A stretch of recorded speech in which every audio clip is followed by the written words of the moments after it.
दोस्तों, mutual fund के regular updates और बेस्ट म्यूचुअल फंड जानने के लिए आप मेरे साथ जुड़ सकते हैं। नीचे वाला जो लाल कलर का बटन है इसको दबा दीजिए और ये जो घंटे वाला निशान है इसमें ऑल नोटिफिकेशन ऑन कर दीजिए। परसों मार्केट जबरदस्त बढ़ा। कल मार्केट ने 700 पॉइंट से ज्यादा की गिरावट देखने को मिली और आज एकदम स्टेबल वे में क्लोज हुआ। तो इससे क्या समझ में आता है, एक व्यूअर ने यह सभी बताया था कि आप तो बोल रहे थे कि मार्केट आगे जाके डाउनफॉल ट्रेंड में जाएगा, लेकिन मार्केट तो अप हो गया, मार्केट तो 2% से ज्यादा अप हो गया, 1500 पॉइंट ज्यादा अप हो गया। तो आप क्या कहना चाहते हैं? लेकिन मैं दोस्तों यही कहना चाहता हूं कि आप मेरा पूरा वीडियो जरूर देखा करिए, क्योंकि पूरे वीडियो के एनालिसिस में आपको हर चीज बताता हूं और उसमें आपको क्या करना है वो भी बताता हूं। क्योंकि मार्केट का ट्रेंड आप 2 मिनट वीडियो देखने से पता नहीं चलेगा, आपको पूरा वीडियो देखना पड़ेगा। तो उसमें मैंने बहुत क्लियरली आपको बताया था कि पिछला 1 साल का अगर ट्रेंड देखें निफ्टी का, तो up down bottom to bottom बना रहा है, लेकिन इस बार फिर से एकदम टॉप पे जाके फिर से डाउनफॉल चालू हुआ है। और ये डाउनफॉल क्या 15,000 निफ्टी तक जाएगा। तो मैंने आपको बताया था कि ऐसा लग नहीं रहा है, क्योंकि मार्केट के जो ग्लोबल सिचुएशन है उसमें ऐसी कोई चीज, बड़ी चीज दिखती हुई नजर नहीं आ रही जो मार्केट को इतना डाउन तक लेके जाए कि निफ्टी 15,000 तक पहुंच जाए। यहां पे आप देखेंगे तो हर जो बुरी न्यूज है वो बुरी मार्केट से आ चुकी है। ग्लोबल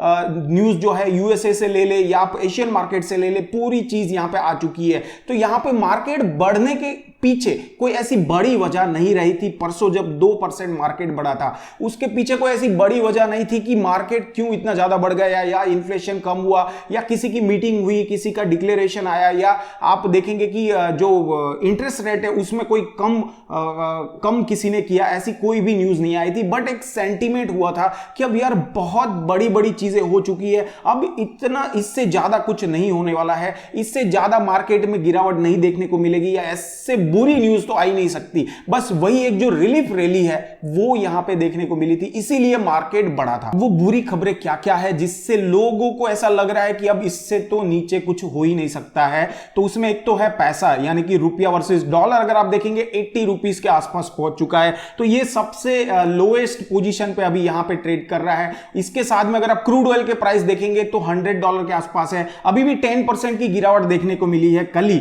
इसके साथ में अगर आप देखेंगे तो इन्फ्लेशन अपनी टॉप मोस्ट पे है यूएसए के अंदर में, अगर आप देखेंगे, और इसके साथ इंटरेस्ट रेट भी 4.5% के आजू बाजू पहुंच चुका है। यानी कि अब हर चीज जो है यहां पे नेगेटिवली हो रही है और हो चुकी है, और इससे आगे लोगों को लग रहा है कि अब और क्या होगा यार इससे बुरा। और यही एक चीज है कि अब रिलीफ रैली जो है वो देखने को मिली परसों के मार्केट में और 2% मार्केट अप हो गया। चलो ये तो आपने बता दिया कि परसों मार्केट 2% अप हुआ था, लेकिन आप कल का क्यों नहीं बता रहे हैं? कल 1% मार्केट डाउन फिर क्यों हो गया 700 पॉइंट से ज्यादा? तो उसके पीछे लॉजिक है, क्योंकि उसके पीछे कुछ खबरें हैं जिससे मार्केट डाउन हुआ है। सबसे पहली खबर तो यह है कि एशियंस के जितने भी मार्केट है वो डाउन खुले हैं, और उसमें यहां पे 1% से लेके 2% की गिरावट देखने को मिली है। अगर मैं आपको 4 मार्केट बताऊं तो सबसे पहले साउथ कोरिया का जो कॉस्पी मार्केट है वो 2.28% पे बंद हुआ था, और अगर आप चाइना का शंघाई कंपोजिट मार्केट देखेंगे तो 0.54 डाउन हुआ था,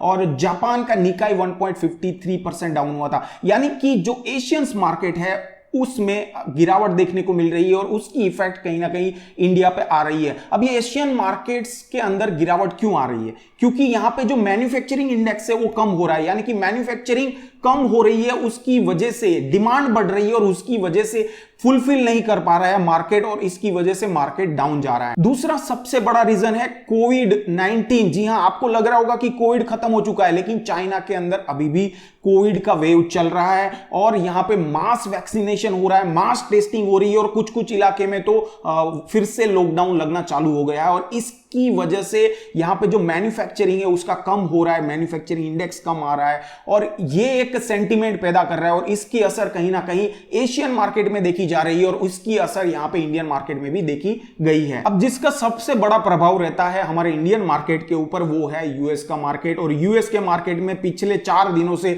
लगातार गिरावट देखने को मिल रही है, और इसी की वजह से यहां पे इंडिया के अंदर में मार्केट में एक गिरावट देखने को मिली। कल हमको यहां पे 700 से ज्यादा पॉइंट जो है मार्केट गिर गया। और एक बड़ी चीज जो आपको मैंने बता दी ऑलरेडी कि रुपी यहां पे वीक हो रहा है यूएस डॉलर के सामने में, 3 पैसा कल कम यहां पे हुआ, और ये 79 पॉइंट अराउंड 55 पे क्लोज हुआ। तो इसकी वजह से भी यहां पे आपको एक जो सेंटीमेंट है वो बना, और ये कुछ खबरें हैं जो 4-5 खबरें हैं, यही एक यहाँ पे बूस्टिंग का काम करते हैं कि लोगों के अंदर एक डर, एक सेंटीमेंट पैदा होता है और ये मार्केट को बैक यानी कि सेल ऑफ कराती है।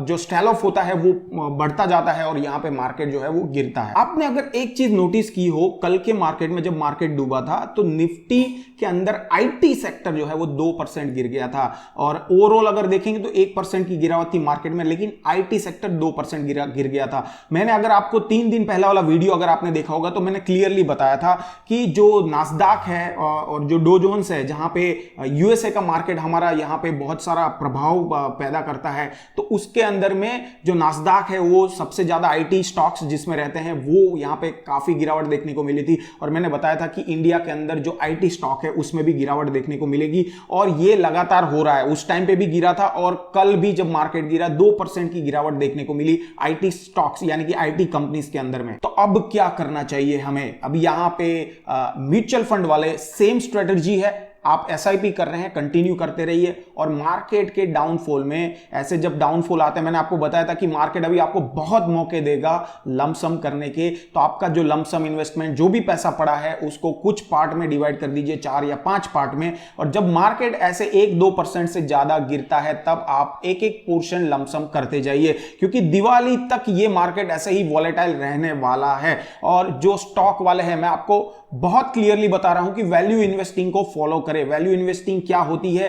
वैल्यू सर्च करें अपने स्टॉक के अंदर में, जिसकी पास, जो स्टॉक के पास या जो कंपनी के पास में अच्छी वैल्यूएशन है और वो आगे जाके अच्छी कंपनी या मल्टी बैगर बन सकती है, ऐसे स्कोप आपको दिखाई दे रहे हैं, तो उसकी इंट्रिंसिक वैल्यू को स्कोप करते रहिए, फोकस करते रहिए। और जब उसकी प्राइस यानी कि वो पर्टिकुलर स्टॉक की प्राइस इंट्रिंसिक वैल्यू से कम जाती है, आप उस स्टॉक को खरीद सकते हैं। और ऐसे जब मार्केट डाउनफॉल आता है तब आपको ऐसे स्टॉक्स को थोड़ा थोड़ा करके इकट्ठा करना चाहिए, खरीदना चाहिए। अगर आप डिविडेंड चाहते हैं, अच्छा डिविडेंड, तो डिविडेंड स्टॉक्स भी आप ले सकते हैं। अब एक बड़ी चीज आपको इसके साथ ये वीडियो में बताने जा रहा हूं कि मैं अपना पोर्टफोलियो कैसे मैनेज करता हूं, या अपना पोर्टफोलियो, मेरा खुद का पोर्टफोलियो क्या है। अगर आप जानना चाहते हैं तो कमेंट बॉक्स में मुझे बताइए। अगर ज्यादा कमेंट आई तो मैं अपने पोर्टफोलियो को भी आपके सामने रिवील करूंगा, मैं ये बताऊंगा कि मैं कहां कहां पे इन्वेस्ट करता हूं। ये वीडियो में बस इतना ही। मार्केट का मूड आपको समझ में आ गया होगा,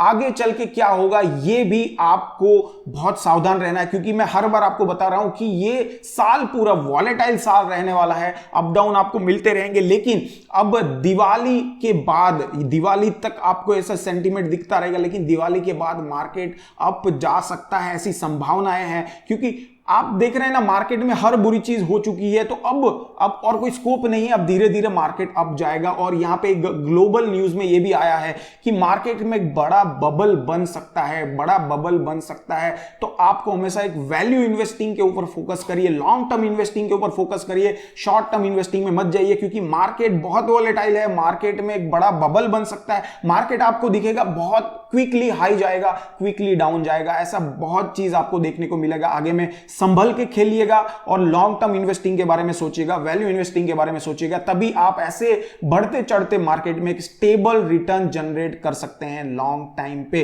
तो ये वीडियो में बस इतना ही। आशा करता हूं आपको वीडियो पसंद आया होगा। वीडियो पसंद आया होगा तो लाइक कर देना, साथ में ऐसे ही नए वीडियोस में इस चैनल पे लाता रहता हूं। चैनल को जल्दी से सब्सक्राइब कर दिए, नीचे वाला लाल बटन दबा दीजिए, साथ में बेल आइकॉन के साथ ऑल नोटिफिकेशन ऑन कर देना, ताकि मेरे नए वीडियोस के नोटिफिकेशन आपको टाइम पे मिलते रहे। मिलता हूं आपको और किसी नए वीडियो में, तब तक stay healthy, stay invested, goodbye and जय हिंद।